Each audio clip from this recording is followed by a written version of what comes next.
वो मैं ये कह रहा था कि अगर आपने हमारा चैनल अभी तक सब्सक्राइब नहीं करा तो अब भी कर दो, नहीं तो बड़ा पछताओगे, बड़ा पछताओगे। लाल बाबू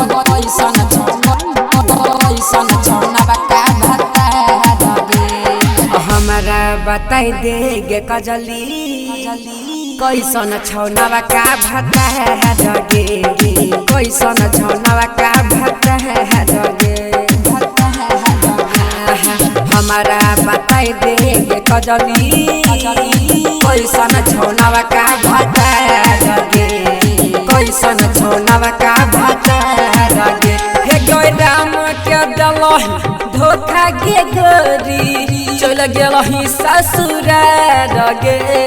हमारा बताई देगे कजली कैसन छौनवा का भत्ता है जगे, कैसन छौनवा का भत्ता है जगे।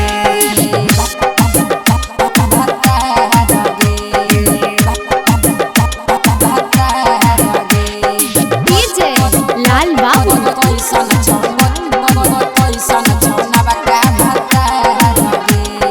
संगे पढ़ रही संगे खेल रही फोनवा पकड़ रही रोज रोज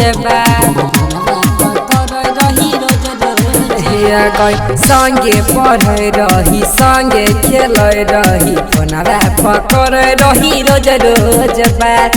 कौन कारण भेल के गोरी छोड़े दिली राम छोड़वा के साथ। हमारा बताई देगे कजली कौन परलौ दादा गे, कैसन छौनवा का भत्ता गे, छौनवा का भत्ता गे।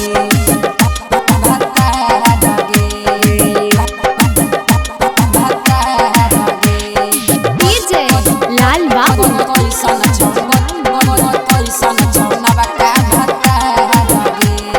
सब कुछ जान रही अपना मान रही फिर किया छोड़ दिली राम के साथ, किया छोड़ दिली राम के साथ। सब कुछ जान रही अपना मान रही फिर किया छोड़ दिली राम के साथ। राइटर मनीष के सुन के जा अपना बनौली तू कटिए के बाद।